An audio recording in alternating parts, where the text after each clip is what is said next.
The great hall of the Galactic Council stretched far beyond what most eyes could see. Thousands of different alien species sat in their designated sections. The air buzzed with translation devices working overtime to convert hundreds of languages into something everyone could understand. Ambassador Yoon Hae-jin stood at the central podium. She was a small human woman, wearing simple dark clothing. Her hands shook slightly as she looked up at the massive crowd around her. Behind her stood two other humans. Dr. Park Min-joon carried a datapad and smiled nervously at the crowd. The third human, Admiral Kim Jae-sung, remained perfectly still, with his hands behind his back. Honored members of the Galactic Council, Yoon began in a quiet voice. We come before you today as representatives of humanity. We are a young species from a small blue planet called Earth. We have recently discovered faster-than-light travel and wish to join your great community of worlds. Murmurs rippled through the crowd. Some aliens leaned forward with interest. Others seemed bored. A few laughed quietly at the humans' humble words. We know we have much to learn, Yoon continued. Our technology is basic compared to yours. Our weapons are simple. Our ships are small and slow. We offer only our friendship and our desire to grow under your guidance. In the section reserved for the Velkari Empire, High Executor Zethkar rose from his seat. He was tall even by Velkari standards, with dark, gray skin and 4 arms. His species had controlled the largest military force in the galaxy for over 3,000 years. When he spoke, his voice boomed across the hall without any need for amplification. This is ridiculous, Zethkar announced. Why are we wasting time with these pathetic creatures? Look at them. They can barely stand straight in our presence.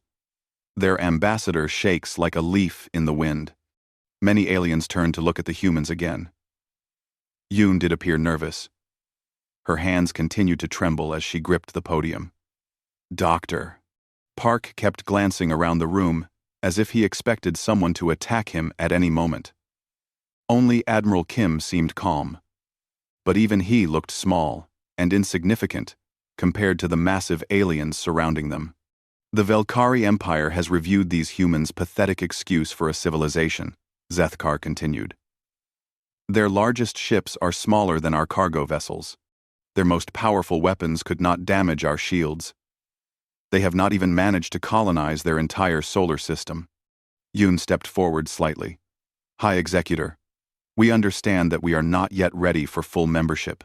We only ask for observer status while we learn and grow. Observer status? Zethkar laughed, a sound like rocks grinding together. You will have no status at all.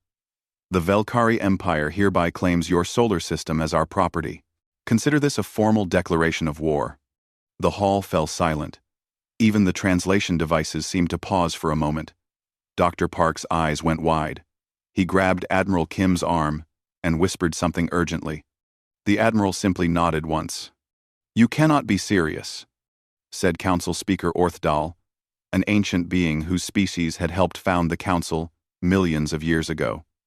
These humans have done nothing to provoke such action. They exist in space that could be useful to us. Zethkar replied, with a dismissive wave of one of his 4 hands. Their system has several planets that would make good mining worlds. The humans themselves might be useful as slaves, though they look too weak for heavy labor. Other council members began talking among themselves. Some seemed shocked by Zethkar's announcement. Others appeared worried. A few species that were allied with the Velkari Empire nodded their approval. None spoke up to defend humanity. Ambassador Yoon looked up at Zethkar with what appeared to be fear in her eyes. High Executor, surely we can find some other solution. We do not wish for conflict with your great empire. There will be no conflict, Zethkar laughed again. Your species will surrender within days of our arrival. We have seen your pathetic military records. You still fight wars with chemical explosives and metal projectiles. You have no energy shields, no plasma weapons, no understanding of advanced warfare. This will not even qualify as a war. It will be an extermination of pests. Dr. Park leaned closer to the microphone. Perhaps, if we could discuss terms. The only terms are complete surrender, Zethkar interrupted. You will evacuate your homeworld within one standard galactic month. Those who resist will be eliminated. Your species will be relocated to work camps where you can serve the Empire in whatever small ways you prove useful. Admiral Kim finally spoke, his voice quiet but somehow carrying clearly through the hall. How long do we have to prepare our response? Response? Zethkar's eyes flashed with amusement. You mean your surrender? You have 48 standard hours to organize your capitulation. After that, the Imperial fleet will begin taking control of your system. The Admiral nodded slowly. 48 hours. That should be sufficient. Sufficient for what? Asked Council Speaker Orthdal. Admiral Kim looked directly at Zethkar.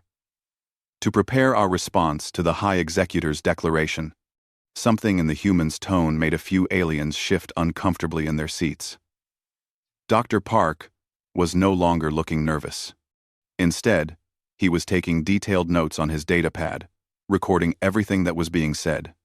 Ambassador Yoon bowed deeply to the council.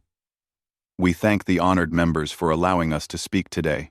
We will return to our world and inform our people of the High Executor's decision. As the three humans turned to leave, Zethkar called after them. Do not try to run, little humans. The Imperial fleet is already moving toward your system. There is nowhere in the galaxy where you can hide from us. Admiral Kim paused at the edge of the platform. He reached into his pocket and pulled out a small communication device. Speaking quietly, he said just 4 words. Protocol. Omega is authorized. Then he smiled. It was not the smile of a frightened creature facing extinction. It was the smile of someone who had just heard exactly what they wanted to hear. Dr. Park and Ambassador Yoon smiled too as they walked out of the Great Hall. Behind them, Council Speaker Orthdal watched the humans leave with growing concern. In all his long years, he had learned to recognize the difference between prey and predator. The humans who had just left the hall were not behaving like prey. High Executor Zethkar was already making plans for the conquest of the human solar system. He had no idea that he had just made the greatest mistake in Velkari history. The Velkari Imperial fleet dropped out of faster-than-light travel at the edge of the human solar system. High Executor Zethkar stood on the bridge of his flagship, looking at the tactical displays with satisfaction. 47 massive warships had made the journey from Velkari space. Each one was larger than the biggest human vessels on record. Report, Zethkar commanded. Intelligence Officer Thralvex stepped forward. Unlike his commander, Thralvex was smaller and more cautious by nature. Long-range sensors detect minimal human activity. High Executor. We see what appears to be a small defensive fleet near their 4th planet, Mars. 12 ships? Zethkar laughed. They cannot be serious. What class of vessels? 1. Unknown design, sir. They appear to be older models, possibly converted cargo ships with weapons attached. On the main screen, grainy images showed the human ships. They looked exactly as described, old, patched together, and completely outmatched by the Imperial fleet. Some had visible repair work on their hulls. Others seemed to be held together with external support structures. This is even easier than I expected, Zethkar said. The screen flickered and showed the bridge of what appeared to be the lead human ship. A human wearing a simple uniform appeared. His name tag read, Captain Lee. He looked tired and worried. This is High Executor Zethkar of the Velkari Empire. You are ordered to surrender immediately. Power down your weapons and prepare to be boarded. Captain Lee glanced off screen at someone, then looked back. High Executor, we've been ordered to resist. Our government will not surrender without a fight. A fight? Zethkar's forearms gestured dismissively. You have 12 ancient ships against 47 Imperial warships. This is not a fight. This is suicide. Maybe so, Captain Lee replied quietly. But we have our orders. The communication cut off. Zethkar stared at the blank screen for a moment, then shrugged. Very well. Destroy them all. Show these humans what happens when they defy the Empire. The Imperial fleet moved into attack formation. Their weapons systems came online, energy readings spiking across all ships. The human vessels responded by forming their own line, though it looked desperate and disorganized compared to the perfect Velkari formation. The first exchange of fire lit up space between the fleets. Velkari plasma cannons fired brilliant streams of energy at the human ships. The humans responded with what appeared to be kinetic weapons.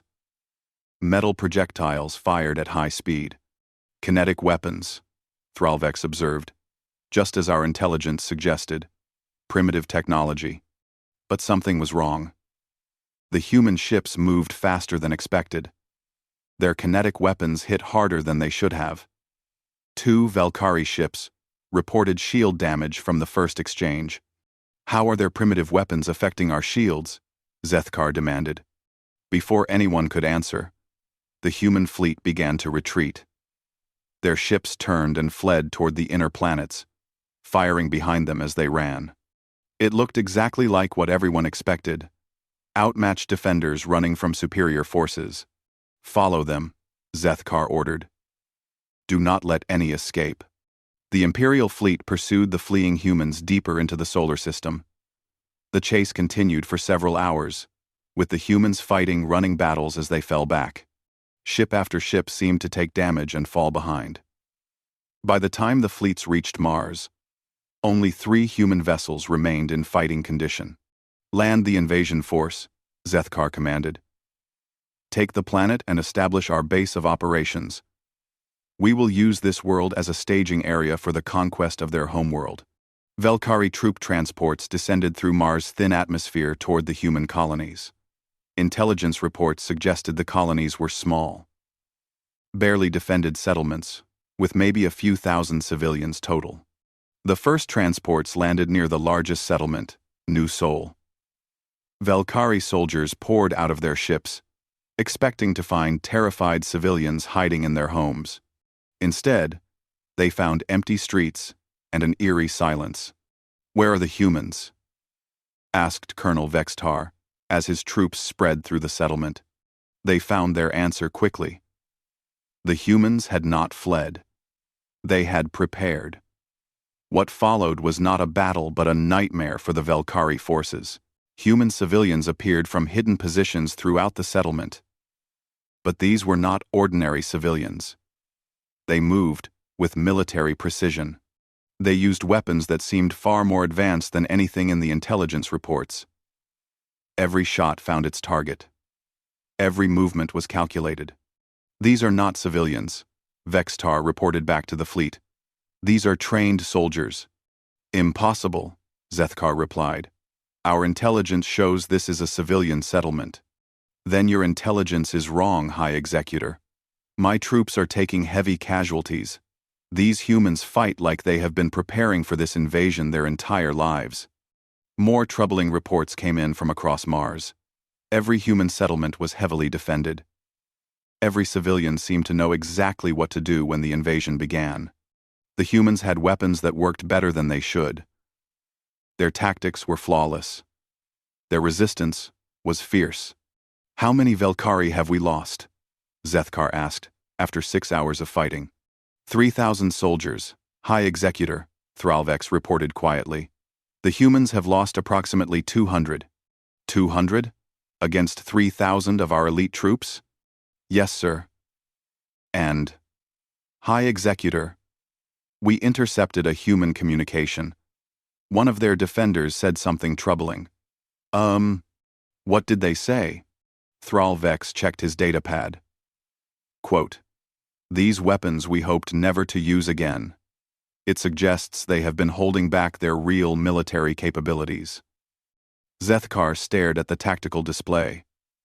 The easy conquest of Mars was turning into a grinding battle of attrition that they were losing. The human ships that had fled earlier were regrouping near Earth, and new energy signatures were appearing on long-range sensors. "What are those new contacts?" he demanded. "Unknown, High Executor. They are coming from the outer rim of the system. Very large energy signatures. Much larger than anything we have seen from human technology." The dots on the tactical display grew larger as whatever was approaching came closer. Thrallvex worked frantically at his station, trying to get clearer readings. "High Executor," he said, his voice tight with worry. "I do not think we are fighting the real human military. I think we have only encountered their reserves." "What do you mean?" "These energy signatures, they are massive. Whatever is coming, it is larger and more powerful than our entire fleet." On Mars below, the battle continued to rage. Human defenders held every position with impossible skill. Above the planet, space itself seemed to be waiting for something to arrive. High Executor Zethkar was about to learn that declaring war on humanity had been a terrible mistake. The first thing High Executor Zethkar noticed was the shadow. His flagship's sensors detected something massive, blocking the light from the distant sun. Then the proximity alarms began screaming throughout the bridge. "Report," Zethkar shouted over the noise. Intelligence Officer Thrallvex stared at his display in disbelief. "High Executor, we have contacts. Many contacts. They just appeared on our sensors as if they came out of nowhere." "How many contacts?" 237 ships, sir. And they are enormous." The main screen flickered and showed what was approaching the Velkari fleet. The ships that emerged from the outer darkness were unlike anything in known galactic history. Each vessel was easily 3 times the size of the largest Velkari warship. Their hulls were dark metal that seemed to absorb light. Energy readings showed power levels that should have been impossible. At the head of this impossible fleet was a command ship that dwarfed everything around it. It was more like a mobile space station than a traditional warship. Weapons ports covered its hull in numbers that hurt to count. "This cannot be real," Zethkar whispered. A communication request came through. The screen showed the bridge of the massive command ship. The human who appeared was the same Admiral Kim Jae-sung who had stood quietly in the Galactic Council chamber. But now he wore a different uniform, black and silver with insignia that suggested vast authority. Behind him, the bridge bustled with activity as hundreds of human crew members worked at stations that looked centuries ahead of anything the Velkari had seen.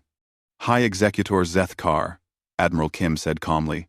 "I am Admiral Kim Jae-sung, commanding the 1st Human Defense Fleet. You declared war on humanity 48 hours ago. We are here to respond to your declaration." "This is impossible," Zethkar stammered. "Our intelligence showed your species has no advanced technology. Your ships are primitive. Your weapons are basic." Admiral Kim smiled the same quiet smile he had shown when leaving the council chamber. "Your intelligence was correct about the ships you saw. Those were our training vessels and colonial defense forces. This is our actual military." The Admiral gestured to someone off-screen.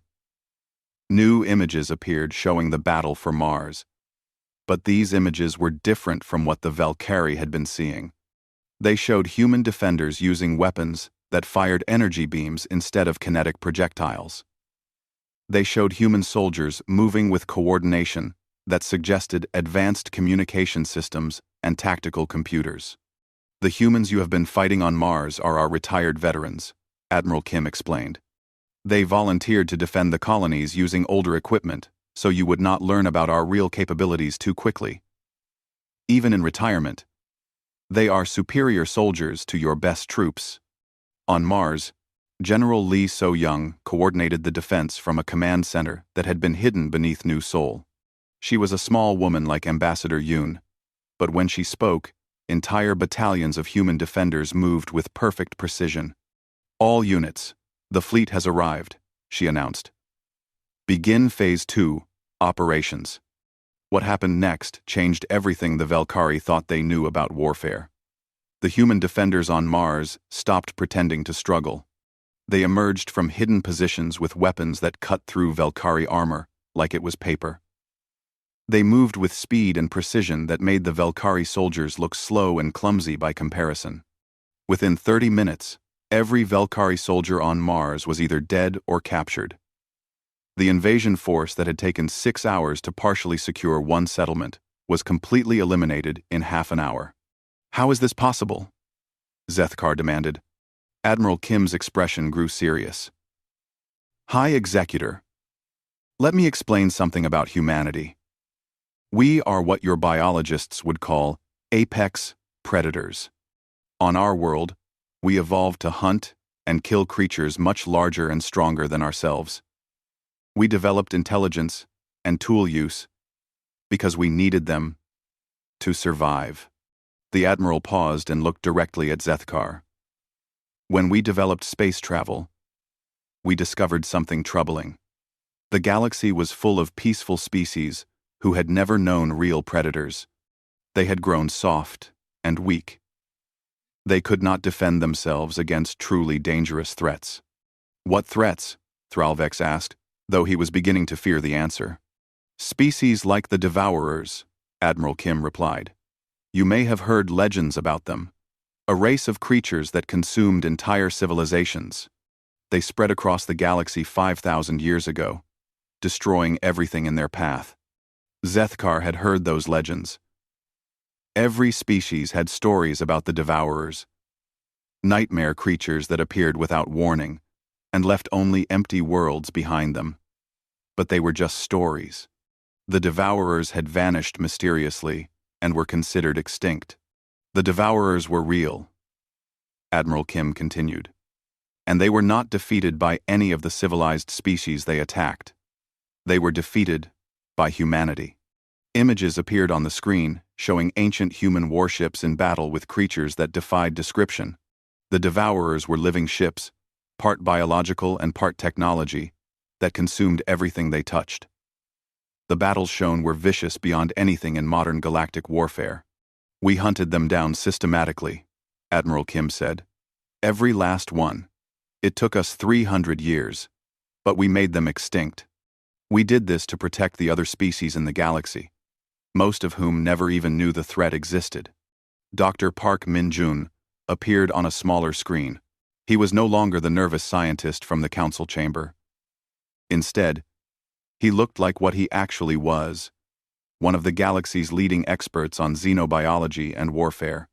After the Devourer War, Dr. Park explained, humanity faced a choice. We could take our place as the galaxy's dominant predator species, ruling through fear and violence. Or we could step back and allow other species to develop naturally while we watched from the shadows. We chose to step back, Admiral Kim said. For 5,000 years, humanity has acted as the galaxy's secret guardians. We eliminated threats before they could grow large enough to endanger peaceful species. We prevented wars that would have consumed entire sectors. We kept the peace by remaining hidden. Zethkar looked around his bridge. His crew members were staring at the displays in shock. The massive human fleet had not fired a single shot, but their mere presence made the Imperial fleet look like toys in comparison. Why are you telling us this? Zethkar asked. Because you declared war on us, Admiral Kim replied. You forced us to reveal ourselves. You threatened to enslave or exterminate humanity. That we cannot allow. The human fleet began to move. Not toward the Velkari ships, but around them. They took positions that made it clear the Imperial fleet was surrounded and completely outmatched. High Executor, Admiral Kim said quietly, you have one choice to make. Surrender now, or discover why humanity is considered the most dangerous species in the galaxy. Thralavex was frantically working at his station, trying to find some way out of the situation. What he discovered made everything worse. High Executor, he whispered urgently. I have been analyzing their fleet composition. These ships, they are not even their newest models. Accented. And, what do you mean? The energy signatures suggest this technology is at least 50 years old by human standards. This is not their current fleet. This is their reserve fleet. High Executor Zethkar realized he had made a mistake that might destroy his entire civilization. Intelligence Officer Thralvex worked frantically at his station while the human fleet maintained their positions around the trapped Velkari force. His 4 hands moved across multiple displays as he tried to understand what his species was truly facing. What he found in the classified databases made his blood run cold. "High Executor," he said quietly. "I need to speak with you privately." Zethkar looked annoyed. "We are in the middle of a crisis, Thralvex. Whatever you have found can wait." "No, sir, it cannot. Please." Something in the intelligence officer's voice made Zethkar pause.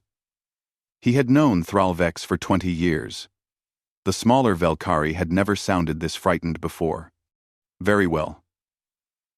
In the privacy of his command chamber, Zethkar waited while Thralvex connected his portable data unit to the room's main display. Files appeared on the screen. Classified documents with security levels so high that Zethkar himself had never seen them before. "Where did you get these?" he demanded. "Emergency protocols, High Executor. When facing potential species extinction, all classified files become available to military intelligence. I have been reading about the Devourer War. The first document that appeared was a report from 5,000 years ago.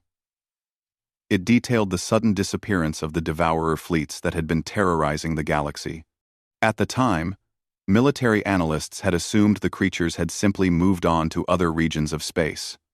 "Look at this," Thralvex said, highlighting a section of the report. "The Devourers did not leave. They stopped existing. Every single creature, every ship, every trace of their civilization was eliminated in a period of less than 50 standard years." End quote. "The humans told us they defeated them. What is your point?" "My point, High Executor, is how they did it." Thralvex brought up another file. "This is a classified report from our deep space monitoring stations. It describes unidentified ships engaging Devourer forces in the Outer Rim. The ships used weapons that our scientists said were impossible. The report described energy beams that could crack planets, projectile weapons that fired at a significant percentage of light speed, ships that could appear and disappear without using any known form of faster-than-light travel. These mystery ships hunted down every single Devourer across the entire galaxy," Thralvex continued. "They did it systematically, methodically, and completely. When they finished, they vanished, as if they had never existed." Zethkar was beginning to understand. "You think these mystery ships were humans?" "I know they were humans, High Executor. Look at this." The next file showed intercepted communications from the Devourer War. Most were in unknown languages, but a few had been translated by xenolinguistics experts. One communication was highlighted in red. "Admiral Kim to all ships. Target confirmed. Eliminated. Beginning sweep pattern. 7. Maintain communication silence until sector clearance is complete." "Admiral Kim?" Zethkar whispered. "The same human who commands their fleet now." "High Executor, that communication is 5,000 years old.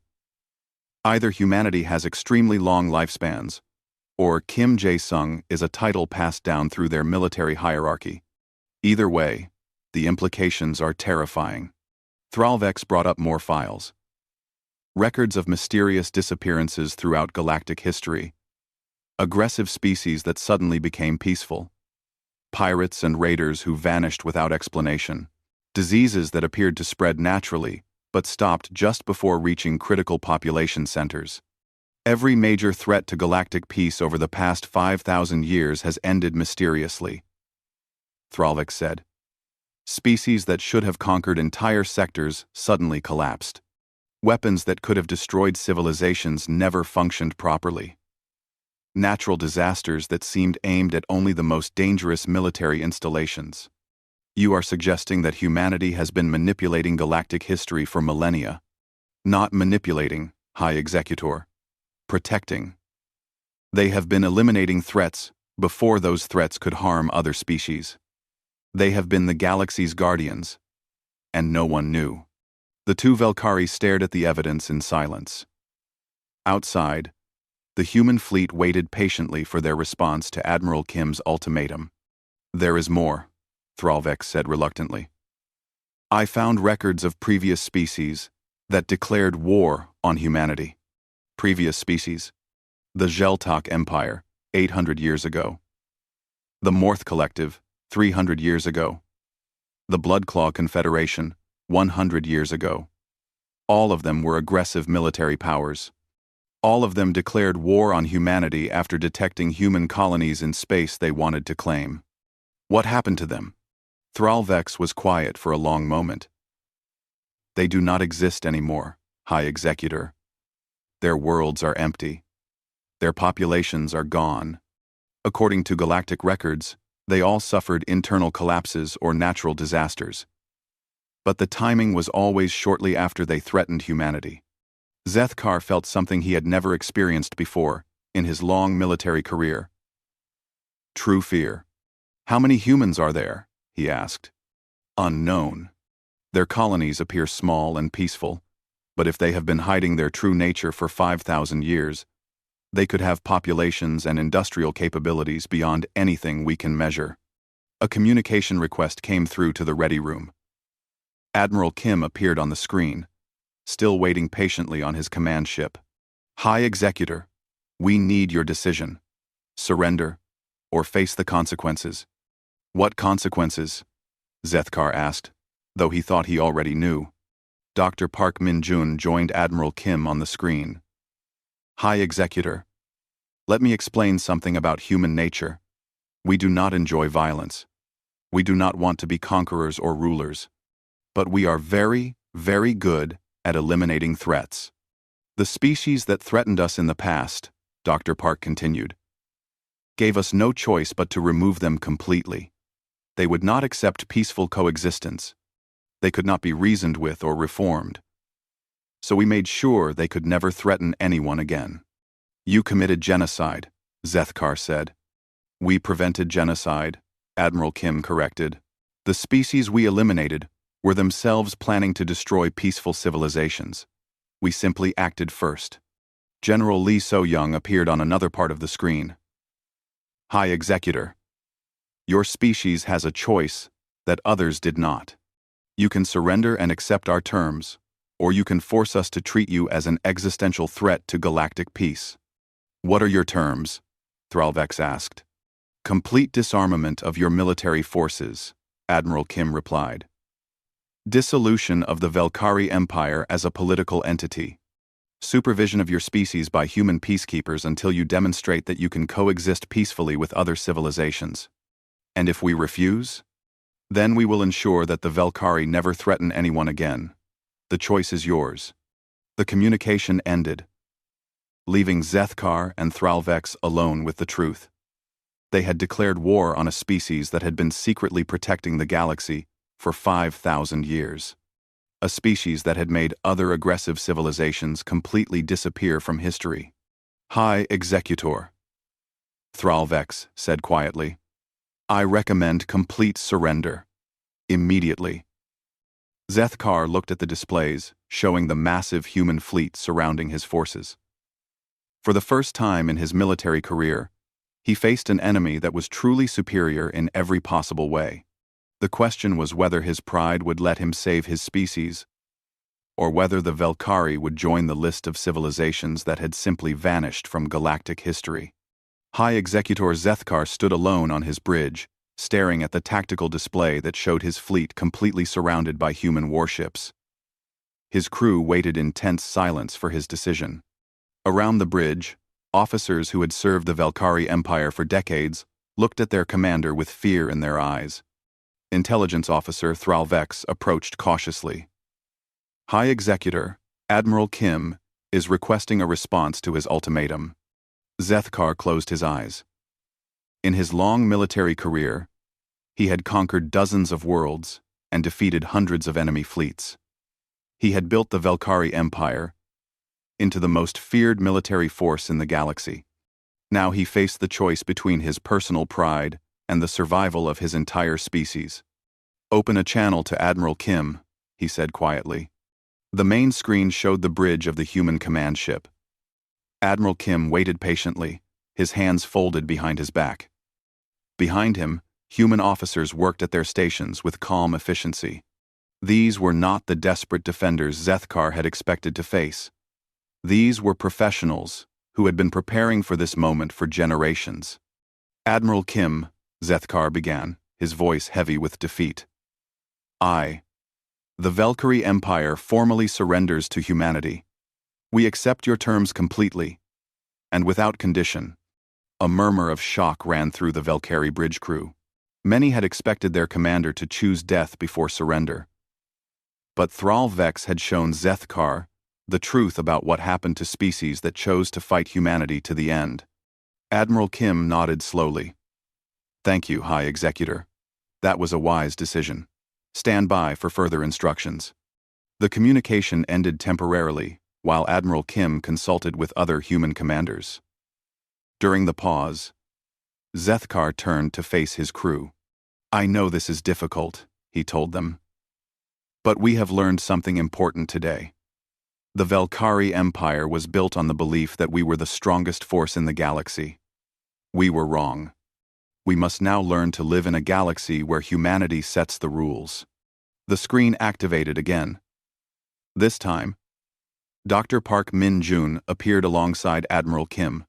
The human scientist looked much more serious than he had during his nervous performance at the Galactic Council. "High Executor," Dr. Park began, "we want you to understand something important. Humanity did not want this confrontation. We have spent 5,000 years trying to remain hidden so that other species could develop naturally without fear." "Why did you hide?" Thrallvex asked. "With your capabilities, you could have ruled the galaxy openly. Because ruling through fear is not ruling at all," Admiral Kim replied. "It is simply delayed destruction. Empires built on violence and domination always fall eventually. We learned that lesson from watching other species throughout history." General Lee So-young joined the conversation from her command center on Mars. "The Valkyrie Empire is a perfect example. You built your power by conquering weaker species. You maintained control through threats of violence. That system was never sustainable." "What happens to us now?" Zethkar asked. "That depends on your people," Dr. Park said. "We are not interested in punishing the Valkyrie for past actions. We are interested in preventing future threats to galactic peace." Admiral Kim gestured to someone off-screen, and new information appeared on the display. It showed detailed plans for the reconstruction of Valkyrie society. "Your military will be disbanded and replaced with a smaller peacekeeping force focused on internal security," Admiral Kim explained.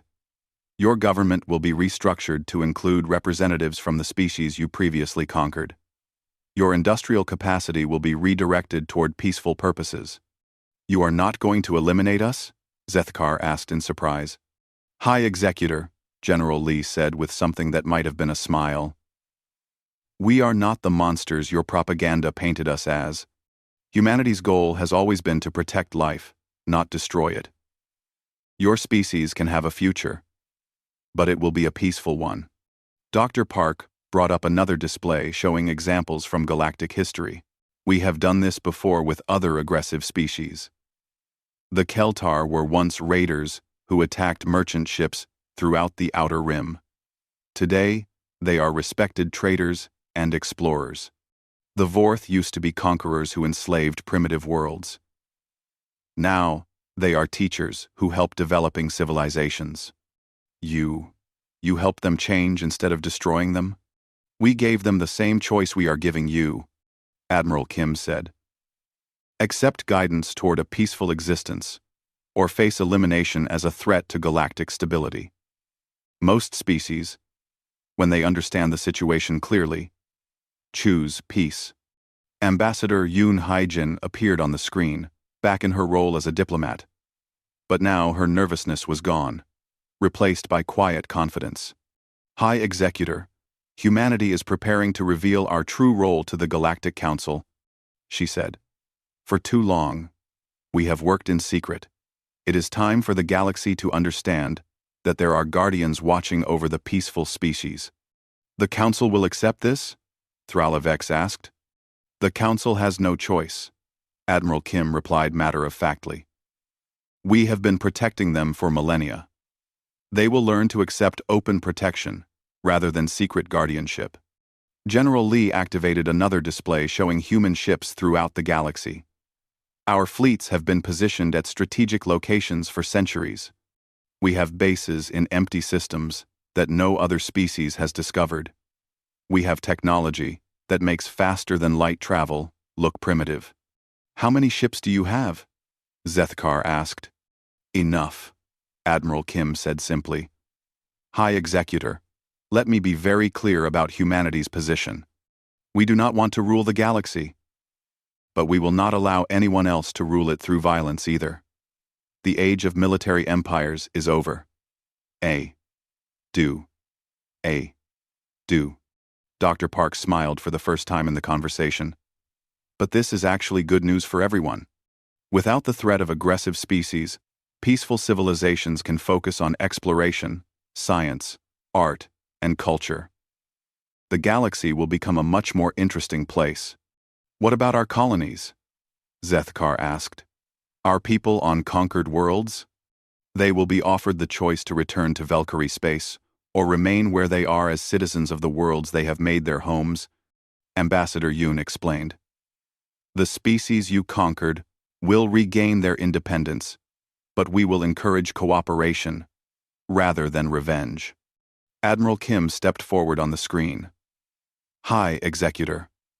I want you to understand that this conversation represents a new beginning, not an ending. Humanity is offering the Valkyrie people a chance to join a galactic community based on cooperation instead of conquest. How can we trust that you will not simply eliminate us once we are defenseless? Thralvex asked.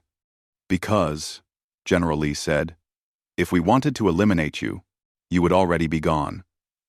We are here to offer you a choice that we could have made for you, at any time, over the past 3,000 years. The truth of that statement hit both Valkyrie officers like a physical blow. If humanity had been watching the galaxy for 5,000 years, they had known about the Valkyrie Empire since its beginning. They could have stopped its expansion at any time. You allowed us to build our empire, Zethkar realized. We allowed you to try, Admiral Kim corrected. But we would never have allowed you to actually threaten galactic stability. Your expansion would have been stopped eventually, either through your own wisdom or through our intervention.